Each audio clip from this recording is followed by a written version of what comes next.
Today we'll be dyeing fabric using, of all things, avocado pits and skins. The beautiful colour is so subtle and gorgeous when it's finished, and as always you can see behind me there's a pot of dye on the go. That will all be revealed in future videos.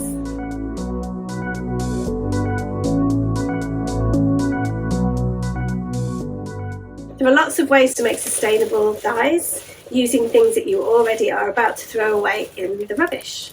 A common challenge that we face is to find eco-friendly dyes that we can create ourselves guilt-free, with no effect on the planet, no effect on our own health, and that we can do easily in our home kitchens, or in my case, my studio kitchen. And throughout my experiments, I've found that it's actually a lot easier than I thought it would be. And it's certainly so much fun. I'm really enjoying the processes.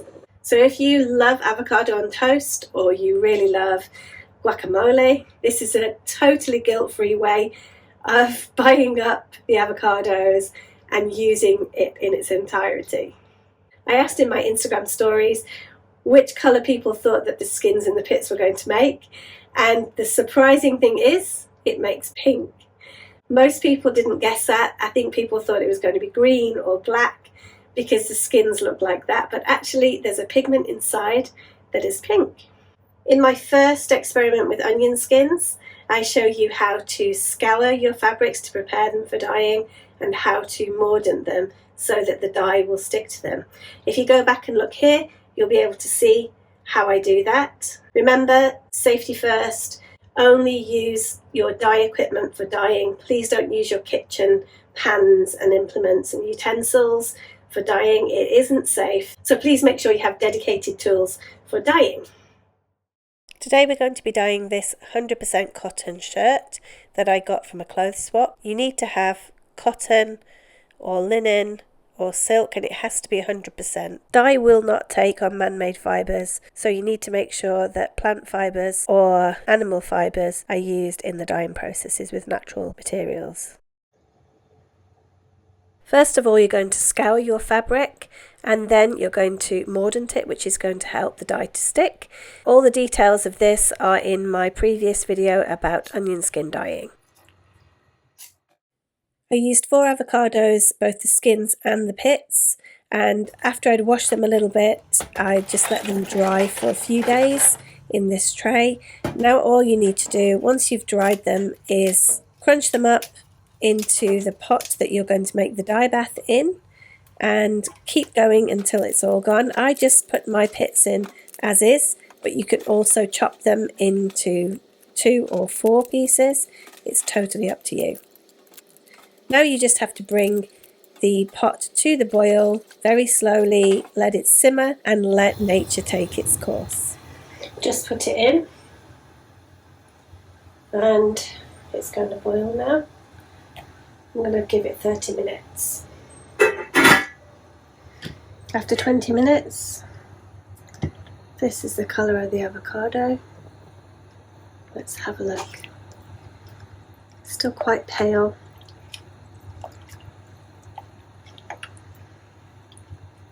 So I'll check back in another 20 minutes.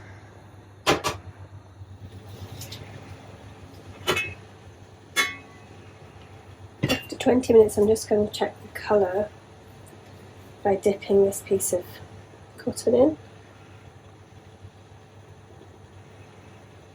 in. There's no colour at all. So, time to wait. Don't be so impatient. I'm going to try the colour now. It's been about 40 minutes. Oh, this is the sort of colour we're getting. I just added some cold water and we're going to boil it again. Just a bit longer. See the colour that we get. Because I'm impatient, I'm going to put a little piece of cotton in there and just see where we're up to. So far it doesn't look like it's dyeing it any colour at all. And just see if I can do a test. Leave it in there for a few minutes. It is working. I'll be back in about 10 minutes. We'll see what we have. Okay, so we're going to do the test one now. Oh, let's see. It's been in for about 10 minutes. Quite nice. I'm going to turn the heat off. And I'm going to let that steep overnight. And I'm going to let that soak overnight. But already the colour is quite nice. This is the colour it was when it went in. So you can sort of see the difference in the colour. I'll show you. Can you see the difference in the colour? That's the white it was, and that's the colour it is now. That's after 10 minutes. So let's see what it's like tomorrow morning. I come back into the studio. See you tomorrow. I'm back in the studio and it's day 2. I'm wondering what colour the fabric went from yesterday, and also the dye will have changed quite a lot since then. So let's have a look, shall we? Okay, so here we go. It's all cool. And oh wow, I can see that we've got some changes. There you go. Some really nice pink. So gorgeous. I'm looking forward to putting my top in there. So I'm going to give it a little rinse. I'll be right back. So this has been sitting all night in the mordant. Remember, I put in a shirt, 2 shirts for yesterday. I'm only going to dye 1 today. But it's been sitting all night, so I've got my rubber gloves on. And I'm going to give this a little rinse through, and then I'm going to dye the white shirt today. So give it a little rinse. And mordant, which is going to help the dye stick. I only use a bowl that is not for food stuff. So make sure that not only your dye pots and everything are just for food, but also your bowl and things like that should also only be for dyeing.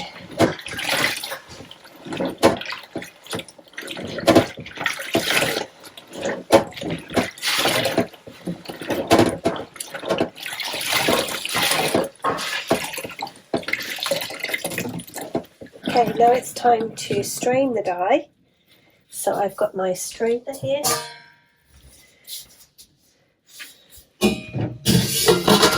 This is the avocado dye from yesterday. I'm going to strain. You can see the gorgeous colour.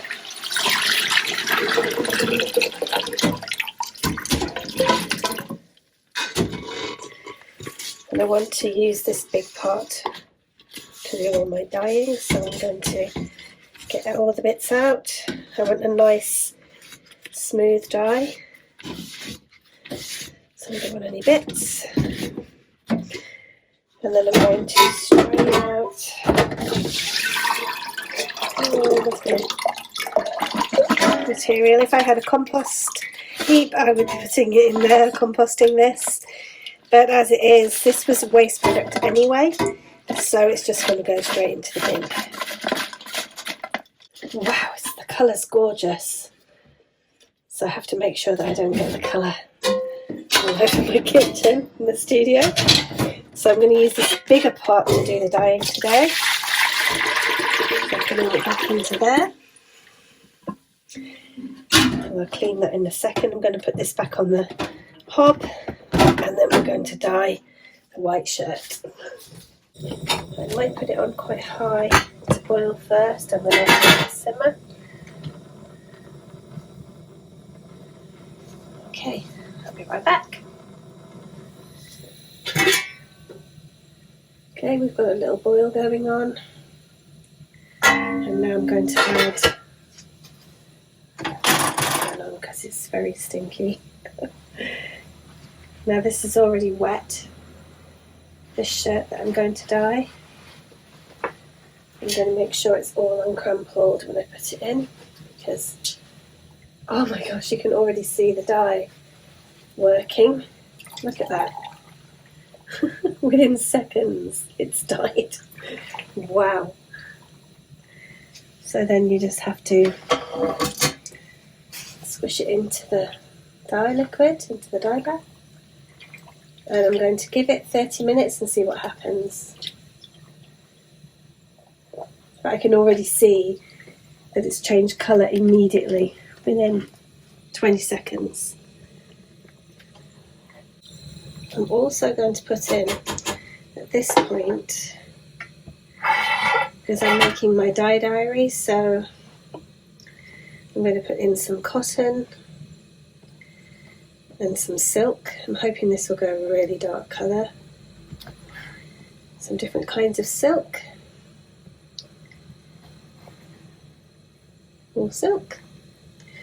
This is from Kimono Bolt. This is a kimono string. That's everything.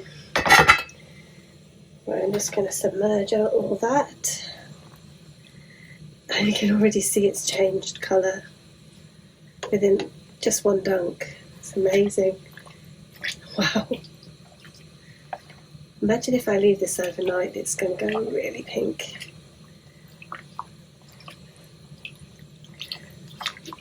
There we go.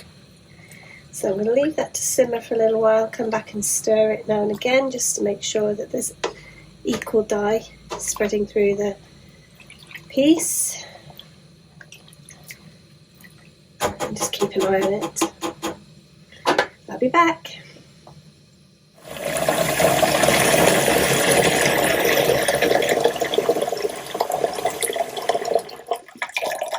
Okay, this is the moment of truth. I've just filled up my bowl with some cold water. And this is the avocado dye. It could go longer, but I'm quite happy with some of those colours. They're pretty nice. So I'm going to give these a good rinse through. I can always dye them again if I don't think it dries as nice a colour as it looks at the moment. I'm going to keep hold of the dye anyway. I always preserve it in a jar so I can come back and dye it later. So let's just put these into cold water.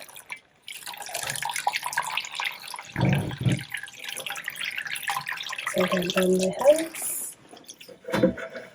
And there we go.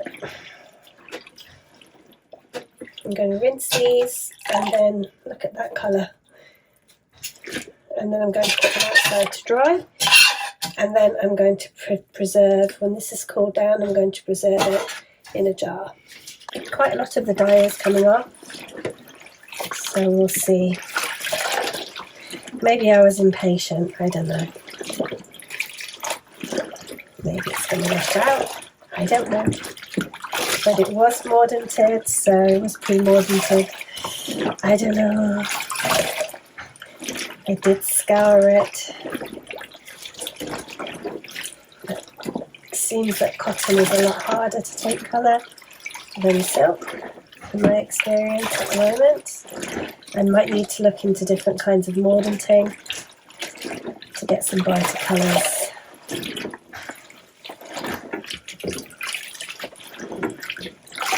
Rinse, see what happens. But I'm quite happy with the colour. It's like a soft salmon.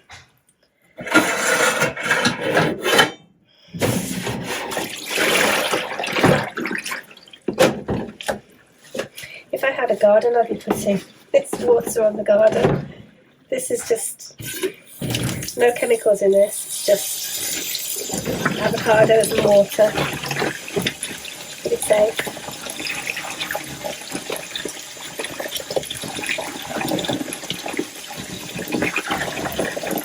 Oh yeah.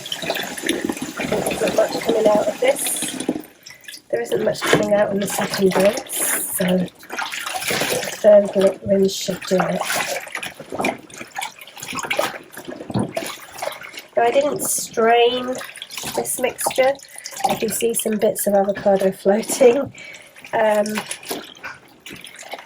don't mind a bit of an uneven look, but if you need a pure colour, then I would strain it with a cheesecloth if I were you. I think one more rinse and we'll have it ready. Okay. Last one. I'm going to hang it out. I'm really pleased with the colour. I think it's pretty nice.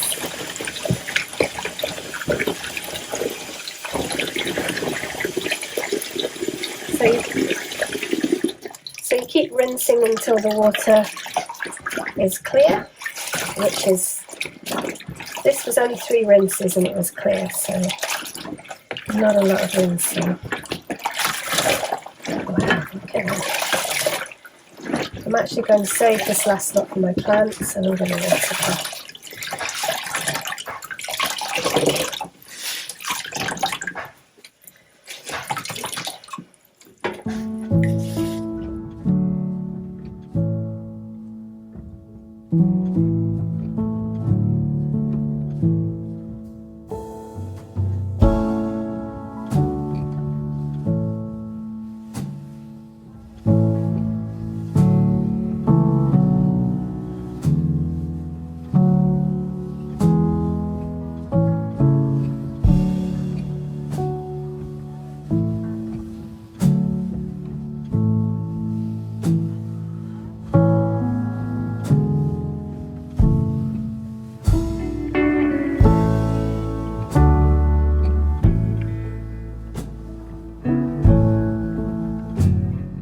If thrifting and crafting and life in Japan is your thing, then please subscribe and hit the notification bell to hear more.